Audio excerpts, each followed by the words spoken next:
My name is Wendy Camelo Castillo. I am assistant professor in the Department of Pharmaceutical Health Services Research at the University of Maryland in Baltimore. I was born in Colombia. I'm originally from Bogotá, so this is my city, this is my hometown. And I trained here as a medical doctor. I also did a master's in physiology. And interestingly, from the basic sciences where I started asking questions that were more related to public health. And that's why I decided to pursue a doctoral degree in epidemiology, and my area of emphasis was in pharmacoepidemiology. So the perspective I bring is very academic, it's much more academic. Most of my work focuses on understanding the effectiveness of medications, especially in vulnerable populations, such as women who are pregnant, children, older adults. And as you will tell from the presentation, I love methods. I think methods are a really good tool when used well. And as I tell my students, when you are conducting work in pharmacoepidemiology or in general in epidemiology, you should think yourselves as Sherlock Holmes, because it's like you have to gather the data, gather the evidence, follow the mystery, and potentially you get to solve it. Sometimes we don't really get to solve it, but at least we have more evidence. So for today's presentation, okay, let's see. Okay, so I guess before we move forward, some conflicts of interest. My current work is funded through the Food and Drug Administration and through the Pharma Foundation in the United States. My previous work has been funded through the Patient-Centered Outcomes Research Institute and the International Society of Pharmacoepidemiology and the University of Maryland in Baltimore, and the views presented here are my own. So what are we in for today? So my goal really is not to make you experts in pharmacoepidemiology. My role is really to get you to think the complexity of how we define exposures, outcomes, measures. Some of these questions have come up throughout the morning, like how do we really know that this is a case, or that this is an event, or that this is an outcome of interest? So one of the goals with this presentation is just to give you an overview of how do we think from a methodological perspective and how we define these types of outcomes. I will also give you an overview of what pharmacoepidemiology is. And I will discuss some of the data that is available both for active pharmacovigilance and pharmacoepidemiology that hasn't been discussed yet. So I will really focus on the use of administrative databases and electronic health records. So I think one of the warnings before I start the presentation is that some of the slides may have a lot of content, but I don't expect you to sort of read or go through all the content in detail. You will go through that content when we get to the workshop. So in this, for this afternoon's workshop, most of the concepts that we're going to be discussing now, you are going to get to apply.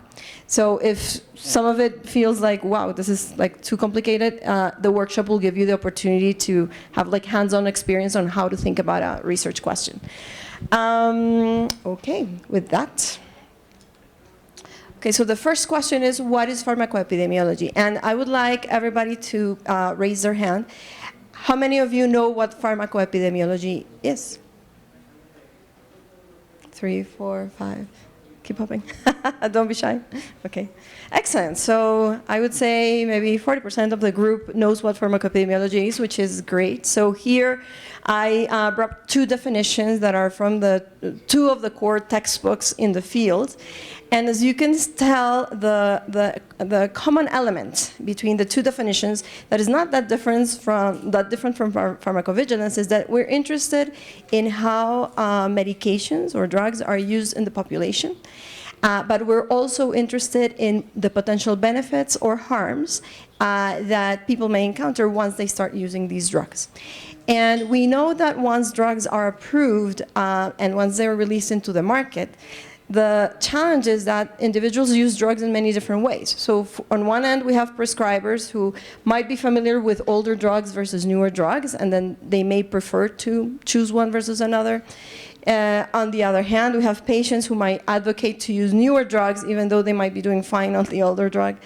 We also have drugs that may have an indication, but once they reach the market, a broader set of patients may be using them, and we don't have evidence for that because typically clinical trials don't provide us that evidence. So pharmacoepidemiology is the field that allows us to answer all of these questions. And as such, as you can tell, it is a field that really is supported by many other fields. And I would like to, like some of them might be relatively intuitive, so clearly, medicine, epidemiology, biostatistics, but we can't forget, for example, the importance of policy, because policy will determine in some way, for example, how people access drugs and how people use them, but also the cost of drugs, how drugs are actually utilized in health systems. All of these fields certainly inform work in pharmacoepidemiology. Okay. Okay, here we go. So we're going to go back a lot to these questions, and as you can tell, these are things that have been talked about in the morning. So when we think about how we frame our question of interest from an epidemiological perspective, we typically have to keep in mind these five questions: the how, the why, the where, the when, and the who. And this is a pretty easy way to remember what are the things that you need to keep in mind as you are thinking of implementing these types of studies. Of course, when we're asking the how, the why, the where, the when, the drug is used in the population, we might be talking about studies that you might be already familiar with, such as drug utilization studies, which have been mentioned earlier. We're also talking about burden of disease or population characteristics. Without understanding what the burden of disease is in your population, it's very hard to understand how people are treated and how the potential effects that we're seeing, whether harmful or beneficial, can relate to the drug or not. But an additional question is the who. So the who, from a marketing perspective, is like, okay, well, we put the drug in the market and a broad range of people use it, but that doesn't mean that everybody's going to benefit the same way.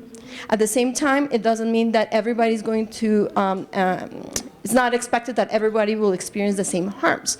For example, for a very long time, one of the reasons trials are not done in women who are pregnant is because the risk is thought to be higher for certain types of exposures, not only for the woman, but also for the child. So the who is also like a very important question for us to ask. But all together, they allow us to frame the questions that are of interest in epidemiology.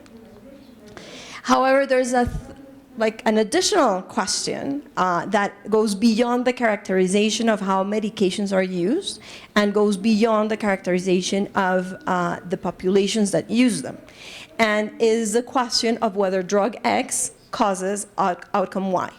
And from that perspective, if you review the literature, what you will find is that we think of this as causality. How can we attribute causality to a drug exposure when we know the outcome could be caused by something else? So for instance, when we think of outcomes that are important from an epidemiological perspective, cancer, death, hospitalizations, but these outcomes could be attributed to something else, not necessarily the drug. So establishing causality is actually one of the core issues or interests within pharmacoepidemiology. And it's important also to think about that when we are saying that drug X is causing outcome Y, it doesn't always mean that the effect is harmful. Sometimes we're also looking at beneficial effects. So there's several examples of medications that once they're out in the market, we start seeing other beneficial effects that are not related to the initial indication for which the drug was approved. At the same time, we have to keep in mind these two concepts, the intended and unintended effects. So let's imagine a clinical trial. And let's imagine that we're talking about a drug that is used to reduce glucose levels in the blood, so it's used to treat diabetes. So from an intended perspective or intended effect of that drug is to lower blood glucose, right? And when the initial clinical trials are performed, we're evaluating efficacy, meaning whether the drug does what it's supposed to do, right?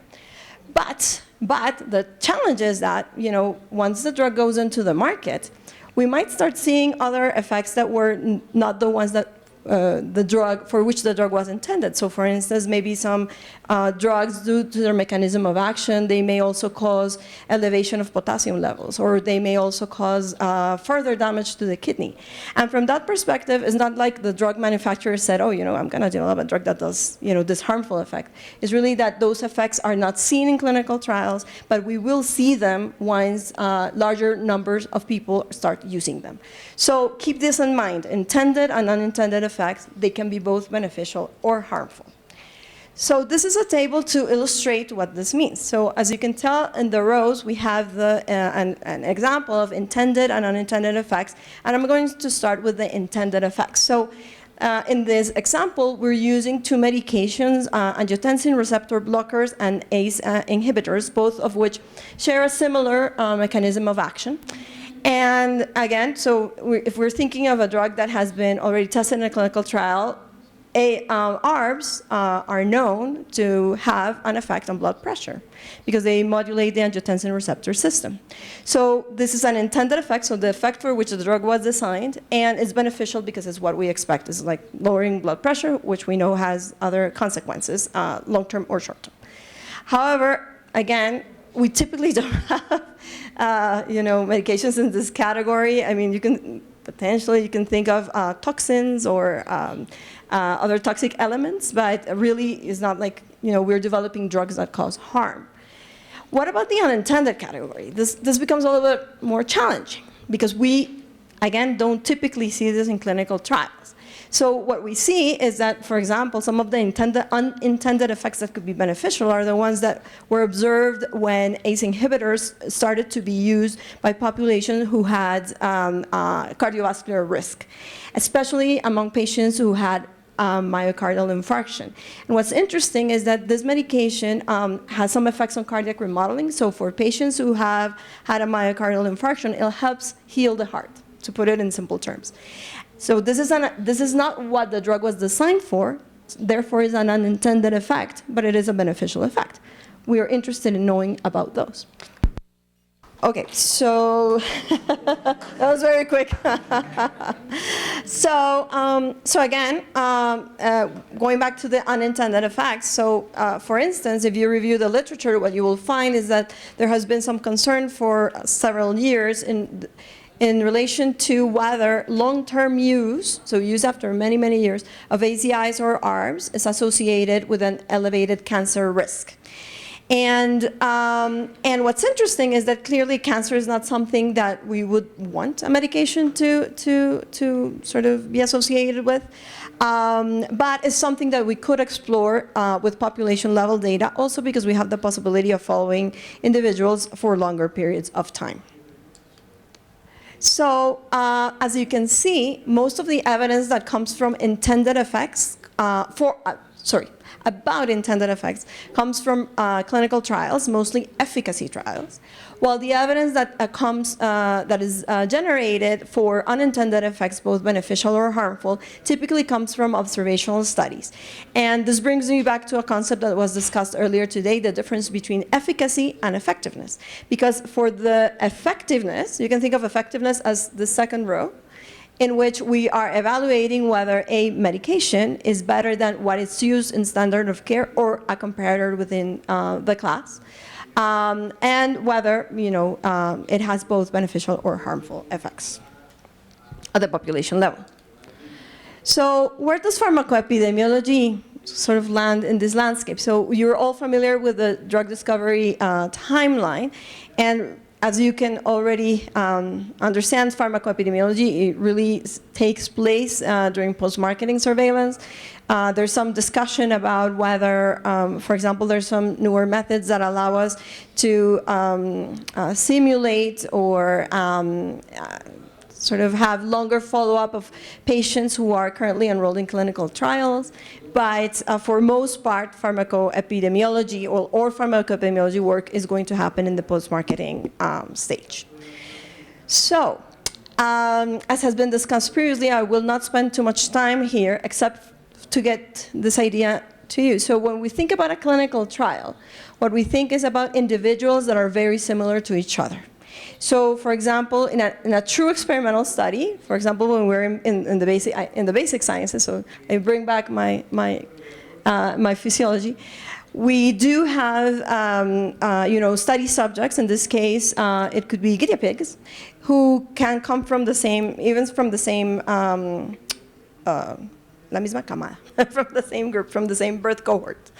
And as such, we make them so similar to each other that sometimes when we find a positive effect in the experiment, we can't really translate it to anything else because nobody looks like them, only themselves, right?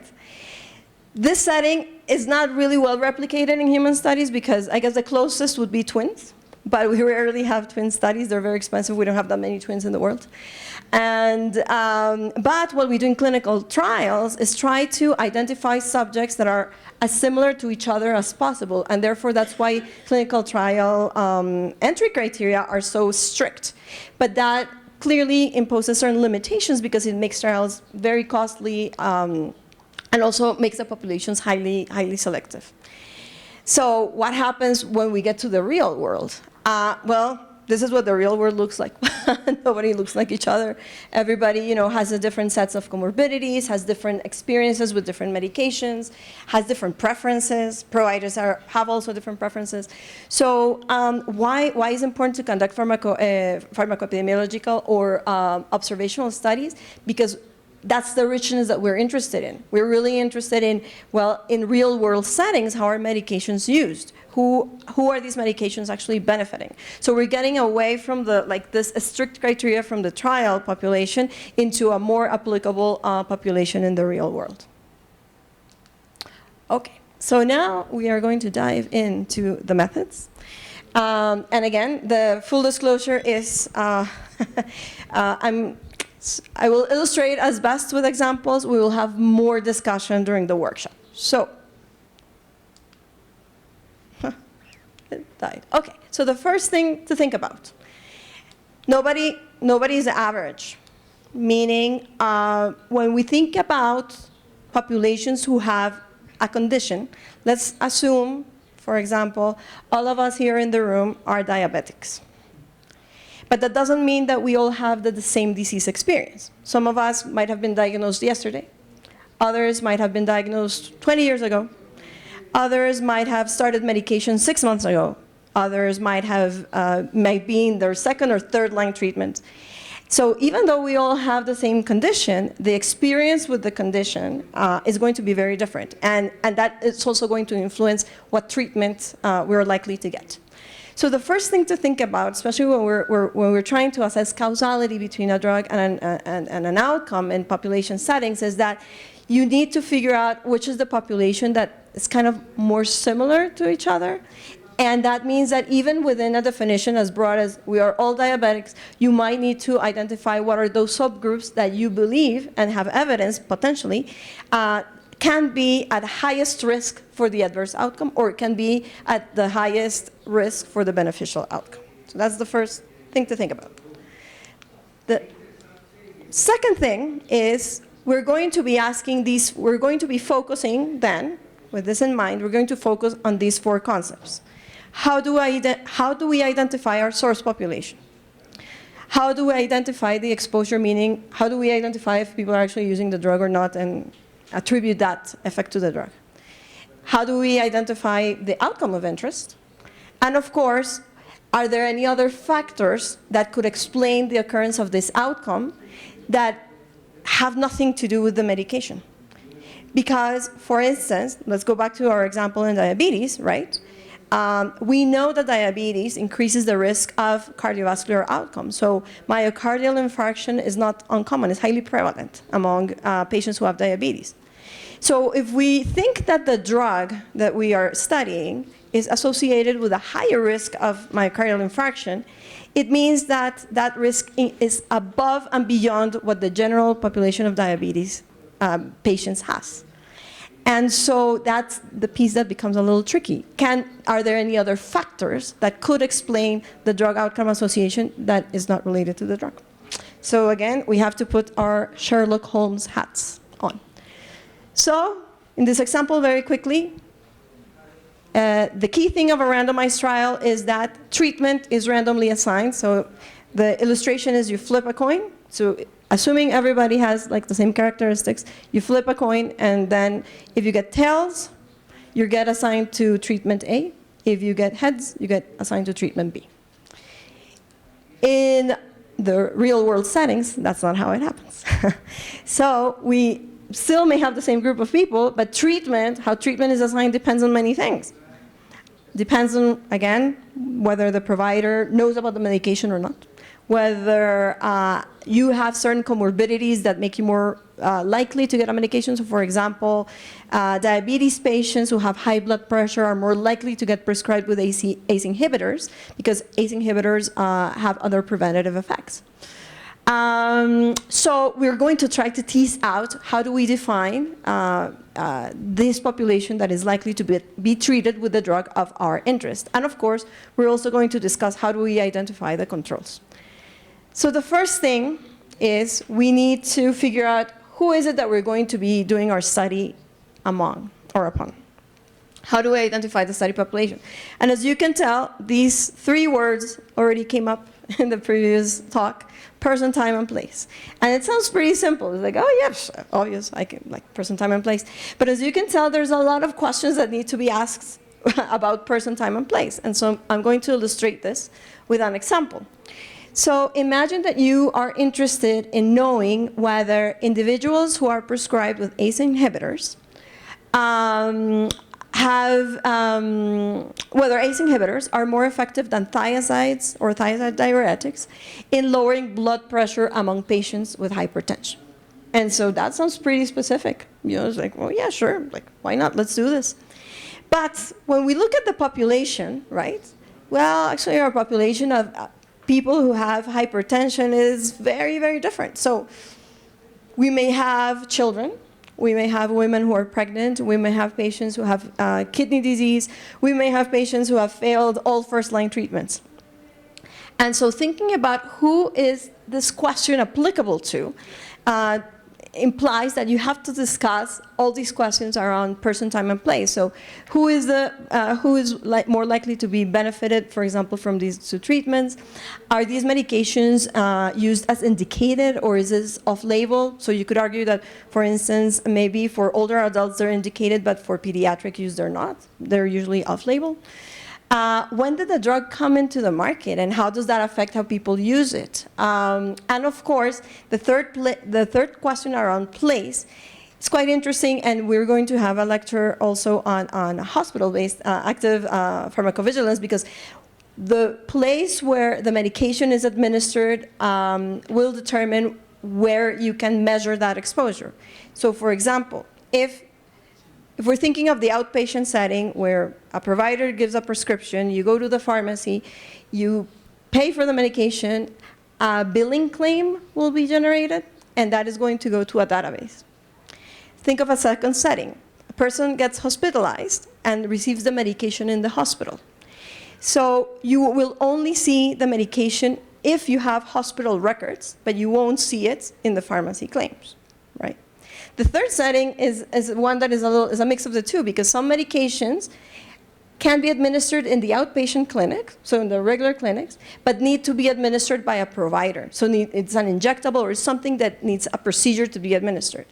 And so as you can see, where the medication exposure occurs will determine how will you be able to measure it. So things to think about. Okay, so a different way to ask the question could potentially be, are ACE inhibitors more effective than thiazide diuretics in lowering blood pressure among older adults without cardiovascular disease or cardiovascular risk factors who initiate treatment? And there are three key words in this definition. First, you narrow down your populations, older adults. Second, you limit it to those that don't have high cardiovascular risk. Limited further your population, but still applicable to a broad range of people. And the third one is they have to just have started the treatment. They can't have used the treatment for 20 years, 6 months, 1 day. They have to just start it. Okay. So as you can tell, just by defining that, you are being more specific, and that's going to help you a lot in your study. Okay, so far we've only talked about how we find the people, but the second piece is how do we determine if somebody was exposed to the medication that we're interested in evaluating? And again, a lot of questions that we need to ask. We're going to walk through them very briefly. So the first thing is a concept that we just mentioned before. So again, going back to our diabetes example, different people in the room, let's assume all of us are on treatment, but some of us are in first-line treatment, others are in second-line treatment, others have switched completely to insulin. Some of us have used the medication for a week, others have used it for 6 months, others have used it stably for 4 years. So panel A illustrates that journey, where the red blocks illustrate the initial period of use. So once you start using, what happens in that period? The yellow is an intermediate period of use. So let's assume is something from 3 months to 6 months. And the green period is after 6 months. And what the red, yellow, and green represent is the risk, for example, for an adverse event. So typically, when we think of adverse events, they typically occur very close to medication use. It's rare that we have events that occur after years of use, but they do occur as well. It's just that they're a little bit more rare. So the problem is that if today I decided, you know what, I'm going to conduct a study with everybody in the room, right? But we're all in different journeys in our treatment. So we actually have this challenge that some individuals we're going to capture right at the initiation, so at the period of highest risk, while others are going to be past that initial period of highest risk, and others are actually going to be in the green area, so the period of lowest risk. Therefore, they're not comparable. If we try to compare, if we're trying to evaluate whether this drug causes whatever effect we're looking at, all these people are in different time points of the risk, and therefore we cannot compare them. So what do? Do we have our hands tied? Well, actually, no. What we can do is identify everybody who today started medication, and then we follow them over time. Because that way we're capturing all 3 periods of risk, the highest, the medium, and the lowest period. And we can effectively then state, well, it does seem that individuals experience this event within 3 months of starting medication. After 3 months of use, the risk is actually pretty low. Okay. So the second aspect of deciding who gets exposed, well, so we now know who gets exposed. Now the question is, who do we compare these people to? Because we don't have placebo. Typically in the population, we don't have placebo. We have standard of care. So one option to identify the comparators or the control groups is we either identify somebody within, if we're talking about first-line treatments, we can compare one first-line treatment to another, because then everybody who's receiving first-line treatment should be comparable. And as you can tell, the important thing about choosing people who are similar is that then the indications for treatment are also going to be similar, and potentially some of those risk factors are going to be similar as well. As you can tell, individuals who are not receiving treatment, they may be either healthier or sicker. Because, for instance, when we think about older adults, the more frail they are, the more comorbidities they have, they're less likely to receive some treatments. And so that might be the explanation for why they are not receiving it. So again, these considerations around how do we identify the control group are as important as the ones that we have to make when trying to identify who are the people that are exposed.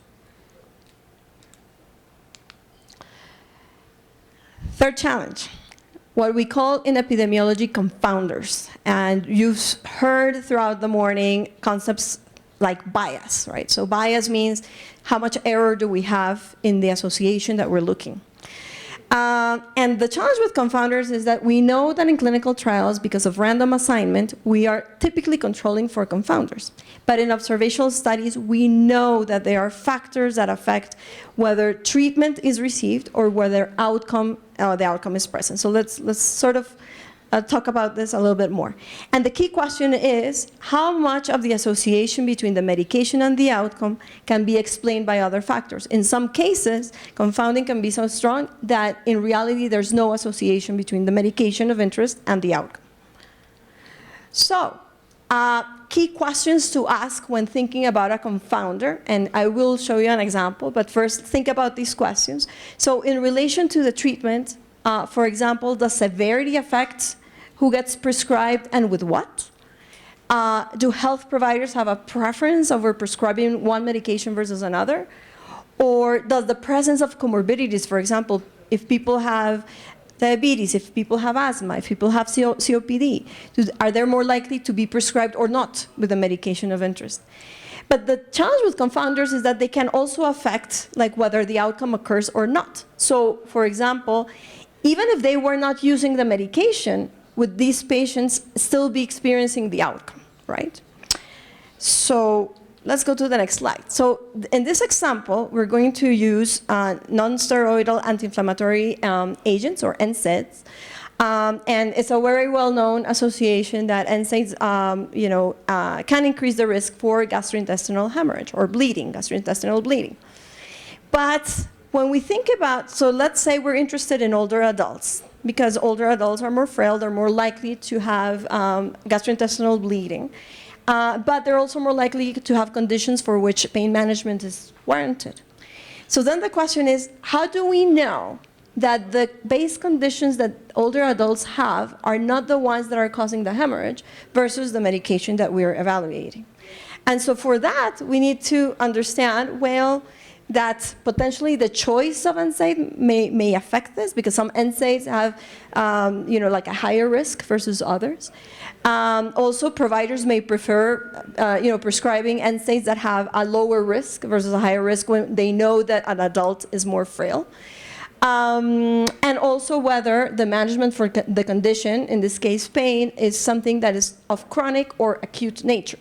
Right? Because if it's something like, okay, a week and it will be resolved, even patients will say, you know what, I'd rather not take anything. I'd just rather, sort of weather it on my own. But if it's a chronic pain kind of situation, then, it does change whether, you will be exposed to one treatment versus another. But at the same time, we know that older adults are more likely to have bleeding. So we also have to kind of figure out, okay, what are some of these risk factors, and can we control for them in our design? We actually can, and I'm not going to go into modeling because that's a whole other level, but what I can tell you is that this is not unsurmountable. These are things that we typically adjust with the statistical models, and we have good ways of accounting for these effects. So, to summarize really quickly, because there's a lot of information, and I know all of you are very anxious to go to lunch. Dissecting your question is very important. It's not as simple as saying, does drug X cause outcome Y?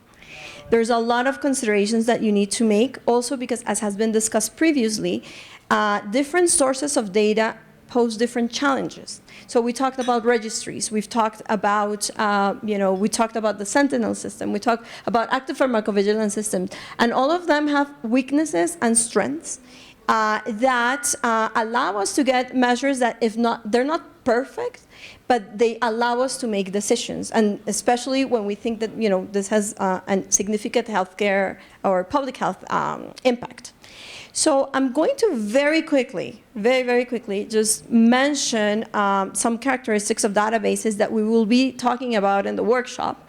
And as you can see, all of these databases you've already heard about throughout the morning. I am going to be just discussing administrative claims databases and electronic health records.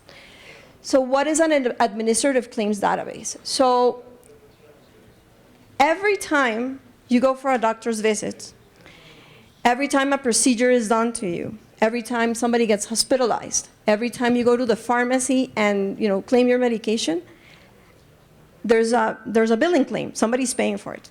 It can be yourself, it can be your insurance company, it can be the universal healthcare system you belong to. But somebody's paying for that. And because of that, just like any purchase that occurs in the store, there's going to be a database that captures, for example, how many sales of medications are being done in a given pharmacy. Or from a hospital perspective, how many hospitalizations are happening, over a period of time, how much they cost, and which services that people incur in. Or if we're thinking about a clinic, how many people went for preventative care services, how many got vaccines, because all of these things are paid for. So an administrative database is essentially that, is the compilation of claims data from the medical sector in general, so mostly outpatient, inpatient or hospitalizations or pharmacy claims, which typically have a date, which typically may have a service code, could have a procedural code or a diagnosis code attached to it. And in some cases, these claims can also allow us to identify who the provider was. Not all of them, but some of them do.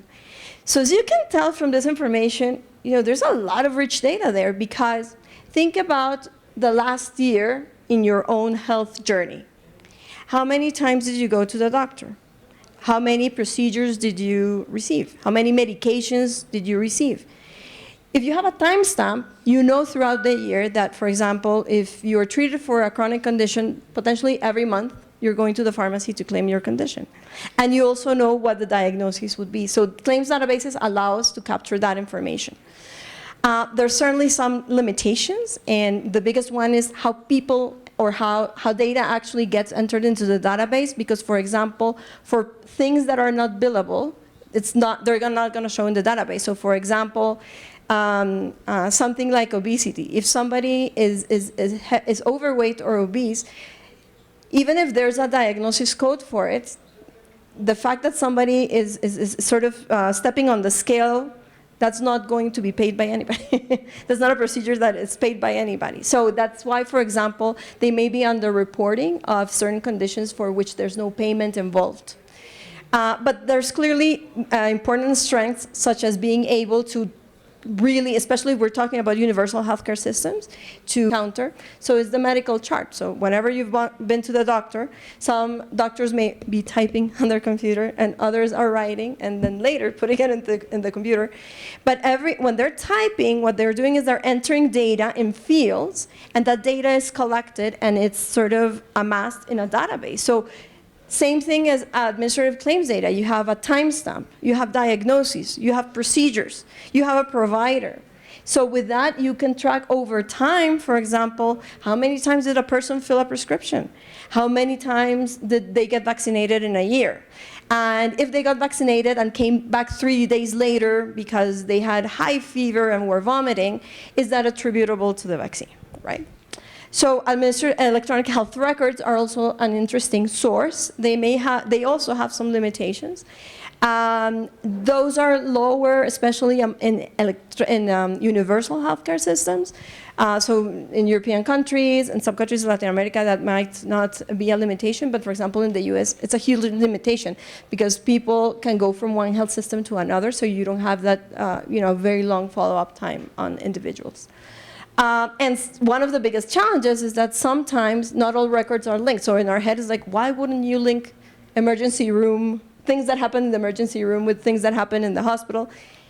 Because sometimes the systems are different, and that can become a challenge, because then you would be missing some events if you're interested in events that occur, for example, in the emergency room. So I'm going to skip this, because this is something that we will talk more about in the workshop, and we can discuss. But there's different ways in which agencies use these databases. The Sentinel system, or Mini Sentinel in the US, I just want to show one slide. Because we have CNODES in Canada, EU ADR, Drug Safety Research Unit. They have created these active surveillance systems that are based on joining data from different administrative databases or electronic health records, which create massive databases of millions of individuals. And the idea with these systems is, or the hope is that because we have such a large sample size, even adverse events that are very rare could be potentially identified really early on. This is something that is evolving. It's been 10 years at least since the Sentinel system in the United States, and more or less the same time in EU ADR. And I guess we're still figuring out some of the kinks of how they work, but overall, there's very interesting examples of signals that have come to be detected using these systems. Okay, so the purpose of this workshop is to give you an opportunity to think about some of the issues that we've been discussing throughout the day around a specific case and with some important instructions. All the instructors that have been with you throughout the morning will be supporting all of the groups, so if you have questions, if you want us to help you in any way, please just feel free to reach out. We will be walking around the room. So with that, okay, let's see. Okay, so the idea is that you are going to be working around a case study, which will be the use of SSRIs, or serotonin receptor inhibitors, or SSRIs, and risk of suicidality.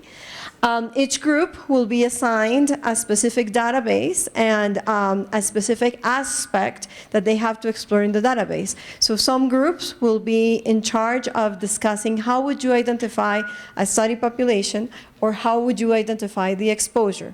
Other groups will be working on how you identify the outcome and which are the confounders that you would be potentially considering. You'll have approximately 20 minutes to discuss and to come up with a strategy, after which each group will have 5 minutes to present. Presentations have to be limited to 5 minutes. It doesn't sound like a lot of time, but it will be. So be efficient with the time. And the idea is that after the presentations, we're going to have discussions about, what other strategies did you think about? And the idea is that we sort of explore different ways to think about the same problem and how those approaches may change depending on the database that you will be exploring.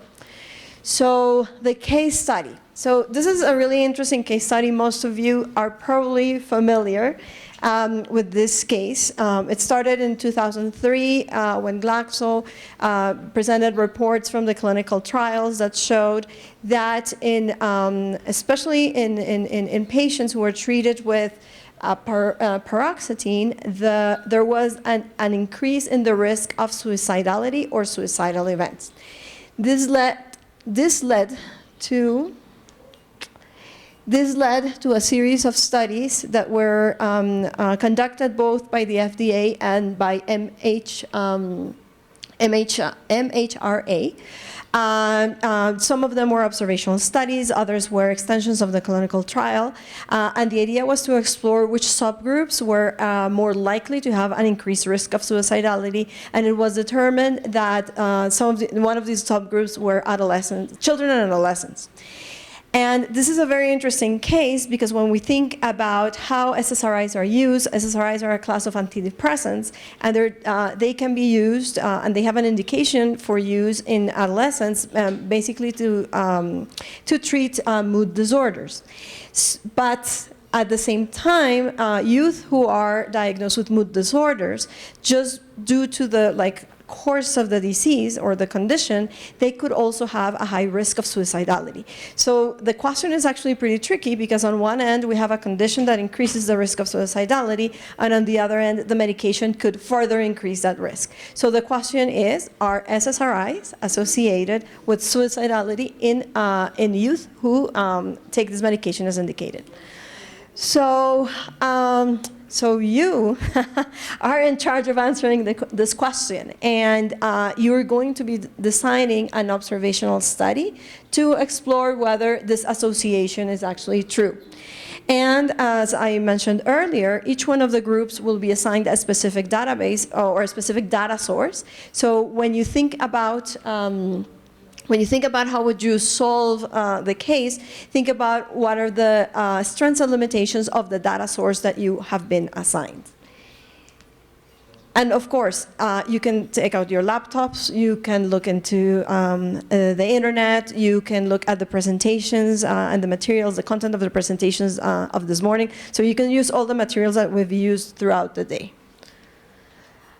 So the first question, the first big one is, or one of the groups that one of the groups will be working on is the cohort identification. So for cohort identification, please answer the questions that are on the slide. I have the understanding that all of you have received the presentation. Do you all have it handy? Do you all have it available? No? It's in the USB, ¿está en la USB? Todos los materiales están en la USB, entonces usen sus computadores y pueden proyectar esto para que todos tengan acceso a los materiales.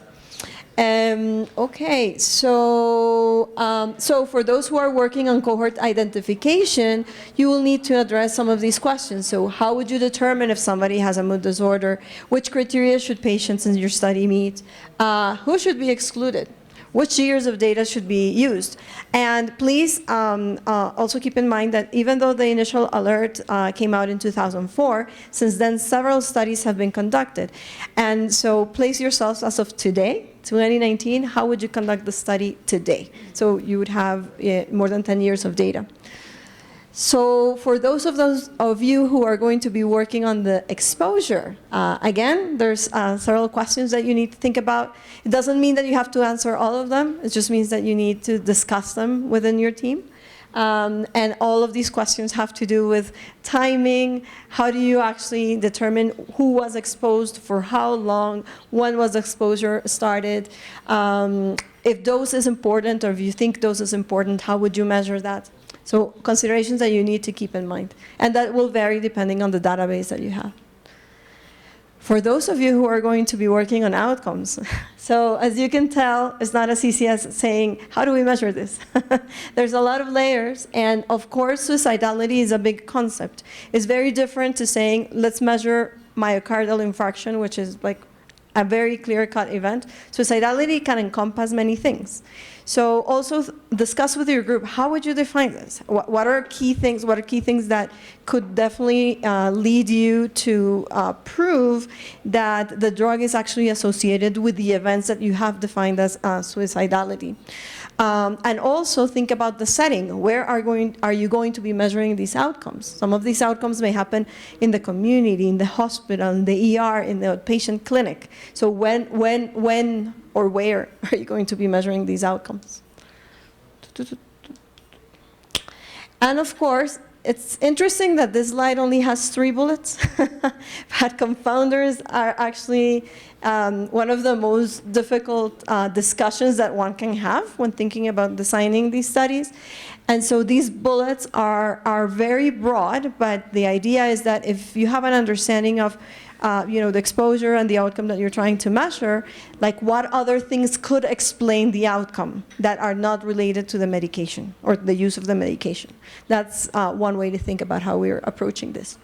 So with that, I guess I will be numbering the groups. So this will be group number 1. This will be group number 2. This will be group number 3. And this will be group number 4. So 1, 2, 3, and 4. Is everybody clear?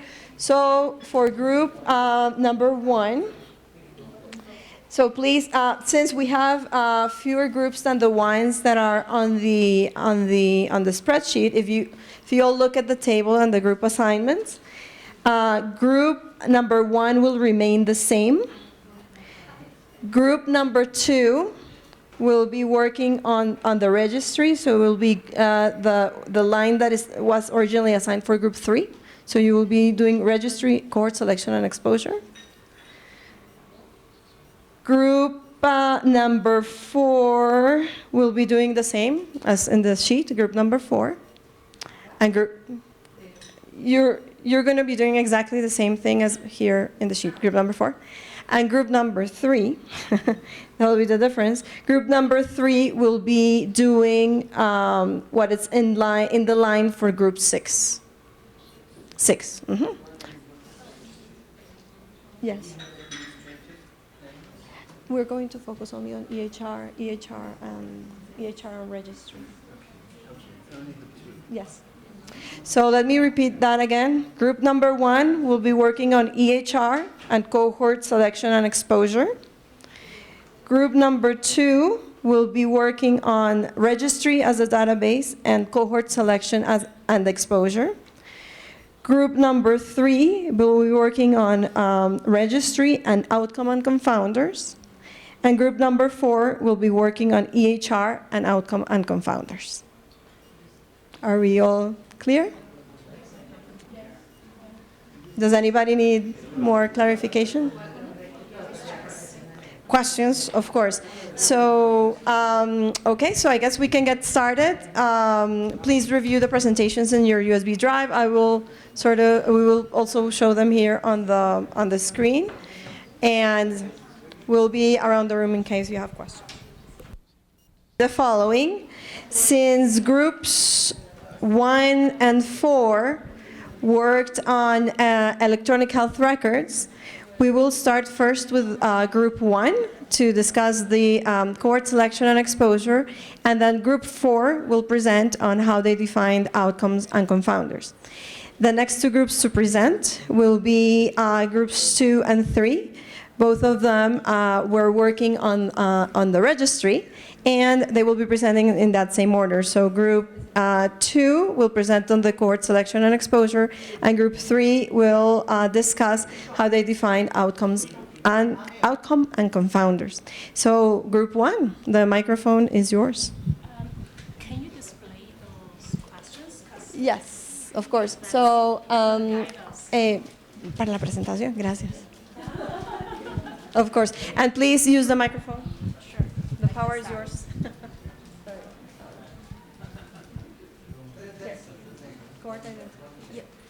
Yeah.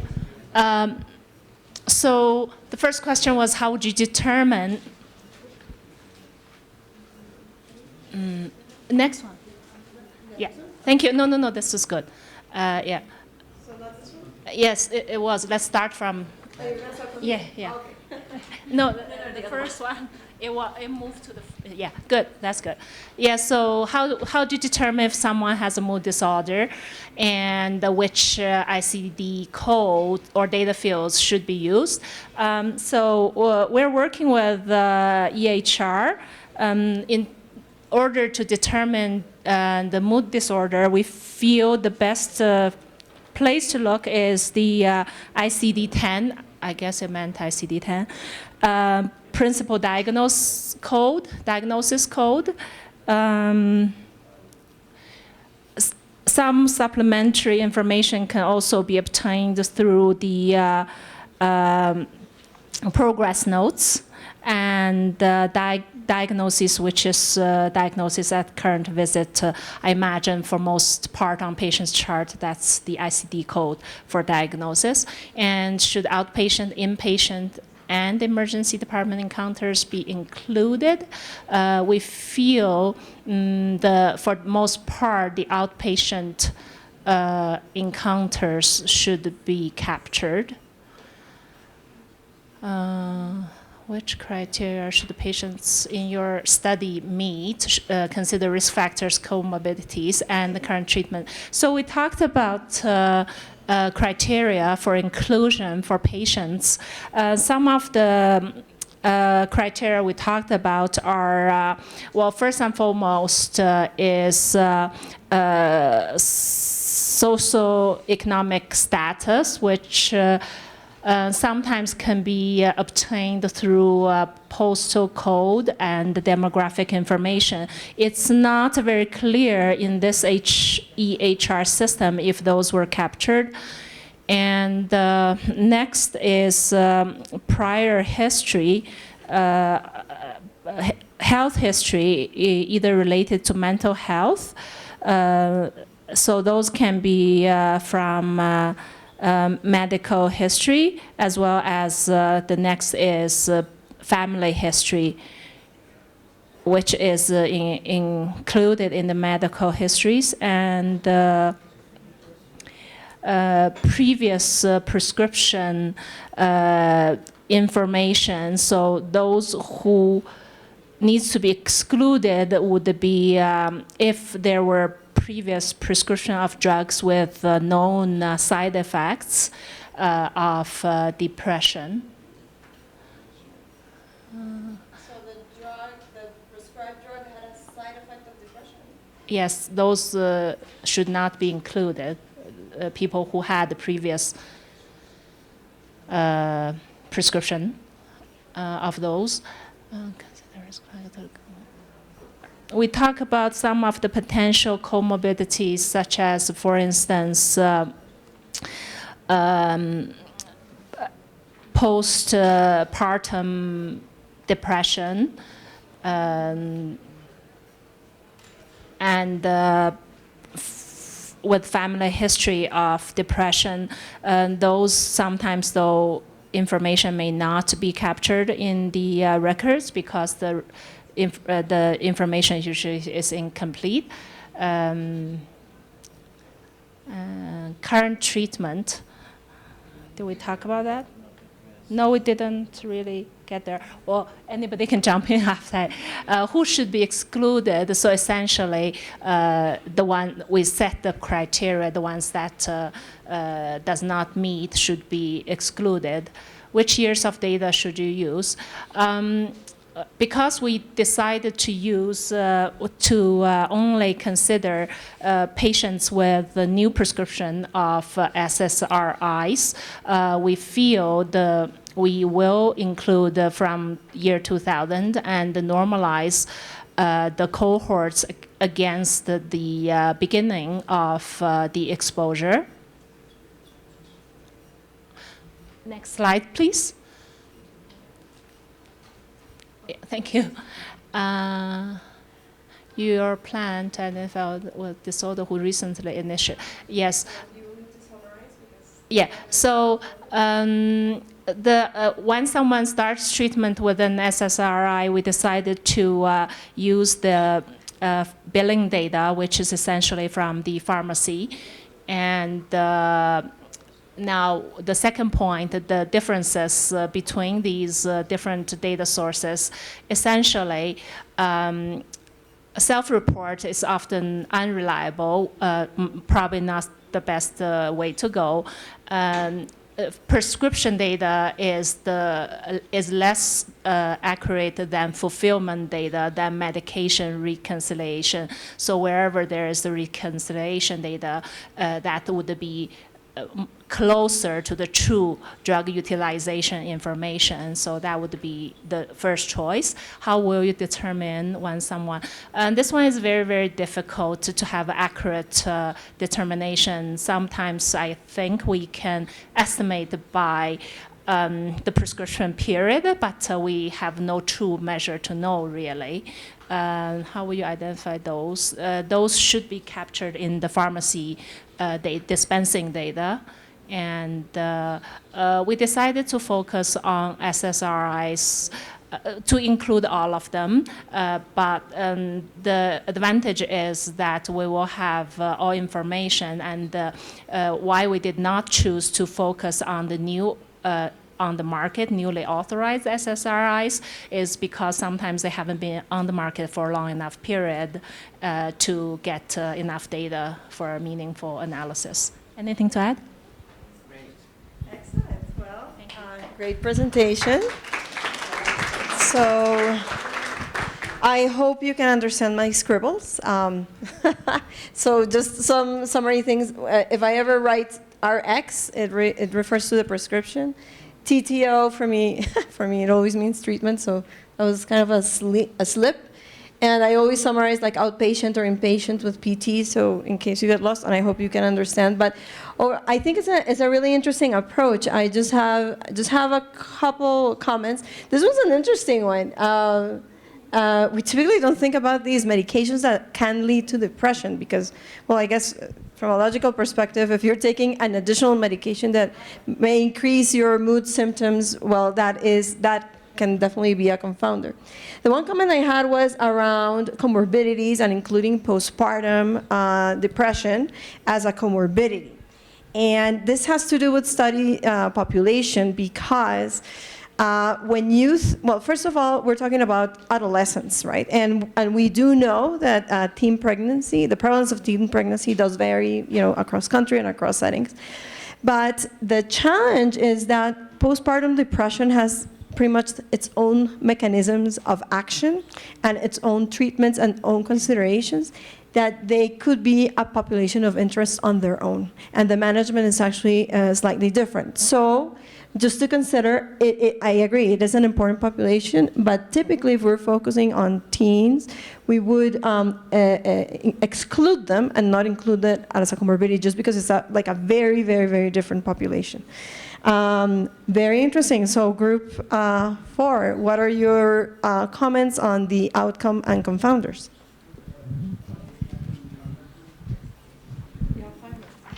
Okay. Well, in this case, the outcome is the SSRI, but we have a lot of variables to take in account. For example, we should have, of course, the criteria of the diagnosis. I mean, the patients should be diagnosed with the depression, and of course, we should be sure that they are in treatment with the drug, because we don't know exactly if they start the treatment. So in this case, it's very important to know this because of the variable of time, you know.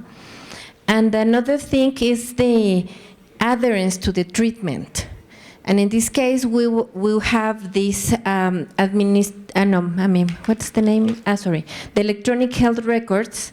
And if we have the information about the following of the patient, we can know if the adherence is good.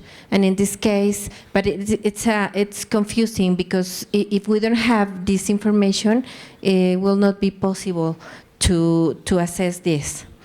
And another thing, it's the date of a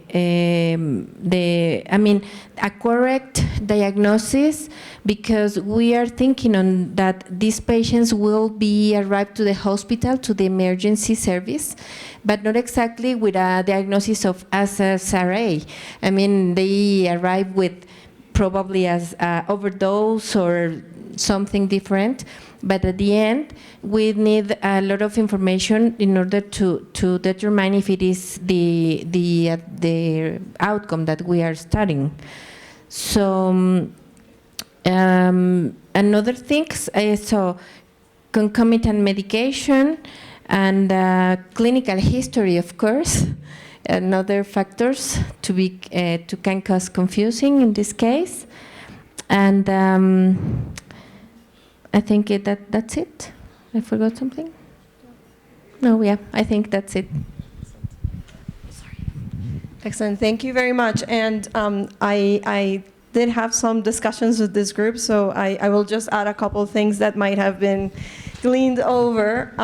So there was an interesting discussion about how do we define suicidality, right? Because I think if I ask each one of you, what is your definition?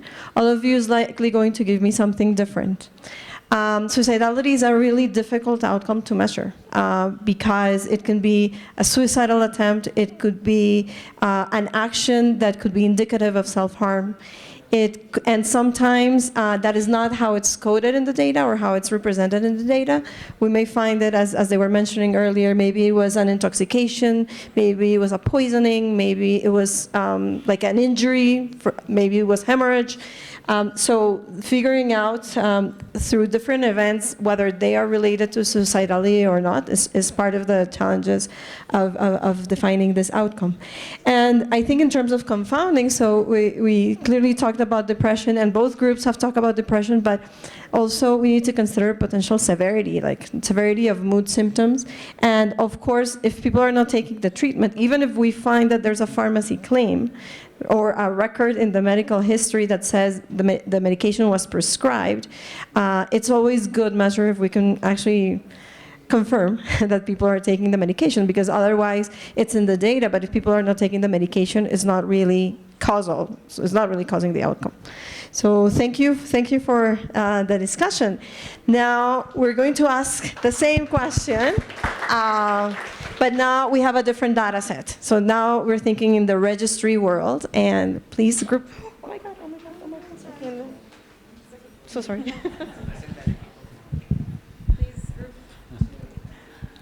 Well, I guess it's me. So, well, yeah, the database that we're going to use, it's a registry, and which apparently it has a lot of, it's very complete. So, as for the study population, so, yeah, so we're going to use the ICD-9 code 296, which includes all the mood disorders. And for the second question, should all patients, well, we should include all patients, but especially in the emergency department, because patients who had like a suicidal ideation, or no, I think all the services like ER and outpatient and inpatient should be included. And yeah. Sure. So when you say everybody should be included, you mean everybody who has a diagnosis in all these settings? A diagnosis of a mood disorder in the outpatient hospital or ER? Yes. Yes. Yes. Sorry? Yeah, the age, well, that's like the exclusion or, yeah, well, yeah, well, the population is going to be all the adolescents and kids or and children or a child. So, well, so it's if it's all only adolescents, right? Okay, so it's going to be patients from 13 to 17 years. Okay.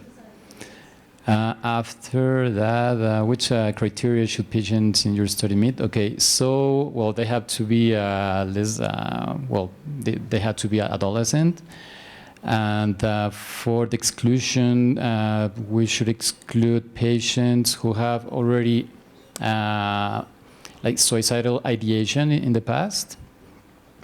Also, patients who have like drug addiction or any other mental diseases like depression that could lead to suicidal ideation.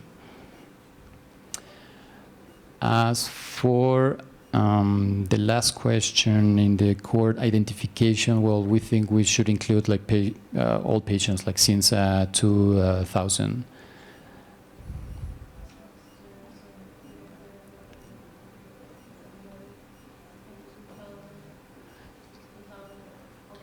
Yeah.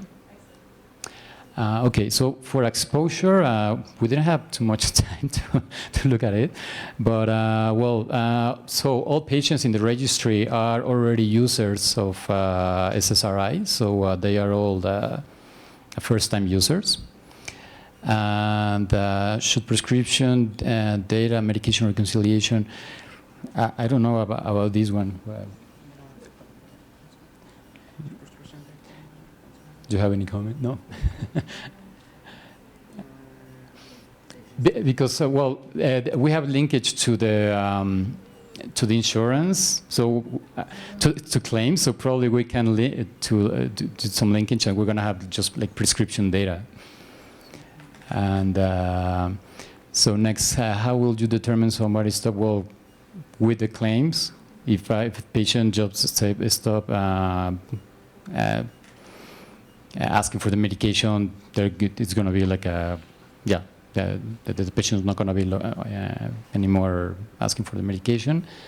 And the dose, well, it's, I don't know if it's valid that we're doing linkage to claims because it's the registry. If people are familiar with... Okay, it is. They can hear me in the cabin. So, is your get out of jail card. If you are familiar with Monopoly, is the card that you use when you're put in jail. Technically should have worked with what you had, but nowadays it's not uncommon to link registry data to other data sources. As a matter of fact, nowadays, one of the most interesting and expanding fields is how do we link all these data sources in the best way possible, precisely to expand the amount of information that we have on a specific exposures, outcomes, or data that we need. So it's fine. It's okay. Oh my God. Okay. So 5 minutes. So you have 30 seconds to round up. Well, for the last question, which SSRI should we focus on? We think we should focus on all of them and then do like a subgroup analysis and try to identify which medication, which SSRI has more risk of the outcome. All, and a subgroup analysis after to identify which one. Okay, the subgroup analysis. Okay, so a couple interesting things that we didn't really. Also, I think it's relevant, it was not mentioned. I would also, as excluding factor, other central nervous system disease that can also alter your behavior, like brain tumor, or treatments like high-dose steroids or chemotherapy. You should look into all the diagnoses that can turn into behavior disorders. So as you can see, across the group, all groups have come up with different idea, as long as you have enough sample size in your data. So very interesting points that all groups have brought up. So last but not least, group number 3. Thank you very much. Group number 2.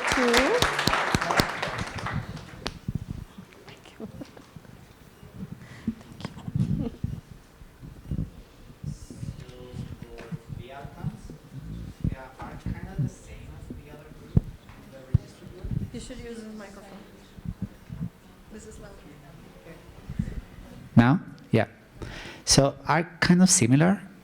What we did want to find as outcomes was how it was registered. So like suicide threat, suicidal behavior, the ideation, suspected suicide attempt. It depends how it was registered. So that's all about the registry. Additionally, we want to make a temporal relationship between the exposure of the drug and the event. And as co-founders, the concomitant medication was one of the, as we talk about it, the medical history of the patient and relatives, and the socioeconomic background. It was another one that we found that it's really important. Maybe a history of drug abuse and previous attempts.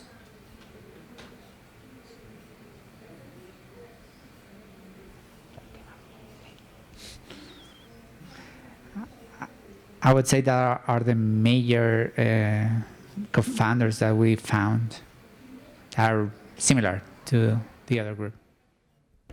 Okay, there you go. Okay. So when we think about suicidal ideation, so imagine there's a registry, there's an electronic health record, there's an administrative database. Does somebody, so if a patient or a teen goes to the doctor and shares with the doctor that they may have suicidal thoughts, does that get converted into a billable code? No. Does that get registered in the medical chart? It should be. I agree. It should be.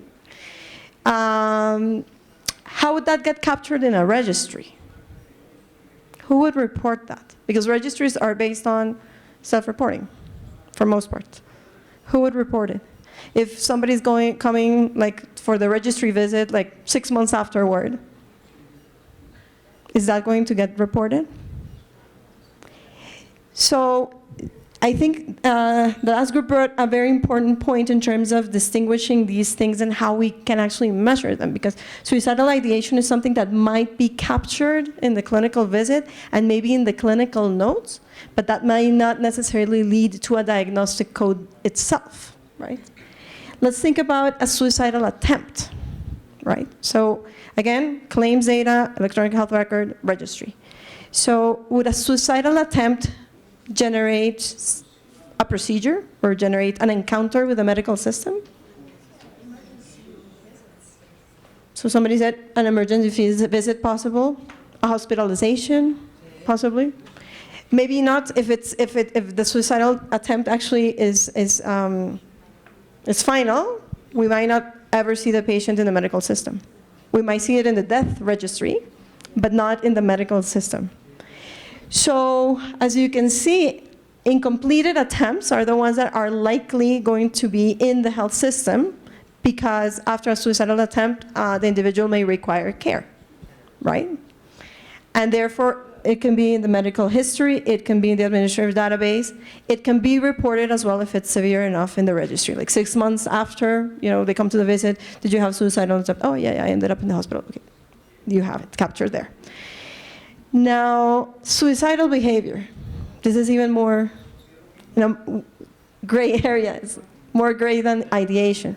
Because suicidal behavior is something that somebody can observe. So the clinician may observe it in the clinical visit, the parents may observe it in the teen may not necessarily report it.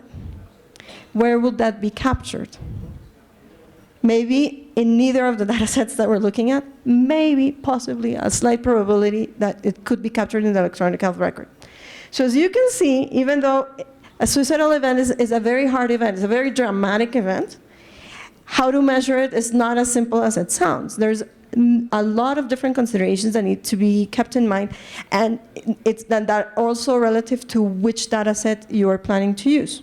Second thing has to do with, or the second discussion point I think has to do with this, the confounders. And especially the history of previous attempts, because this is something that we encounter typically in observational studies, where the patients have already the event of interest, and after they get the event of interest, they get exposed to the drug, and then they may be at risk, at higher or lower risk, for a second event. That is not uncommon at all, especially in chronic disease.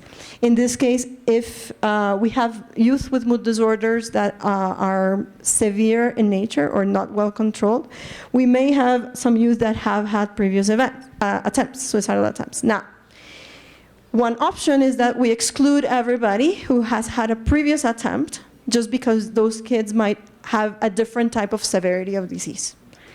But what that means is that when we communicate the risk, right, we have to be very clear that that whatever we find, it's really only applicable to youth who are at low risk or have mood disorders that are low, mild or low in severity. We could also do the other way around. We could only include a cohort of youth who have very high severity of symptoms and who are high risk. But in some cases, it's better to separate the two groups, just because it would make the interpretation of your results more clear. A third approach could be you can do a subgroup analysis between kids who are high versus have high severity versus low severity. So there's multiple ways in which you can think about this question. So with this, we finished the workshop, so thank you very much. I think we're just in time.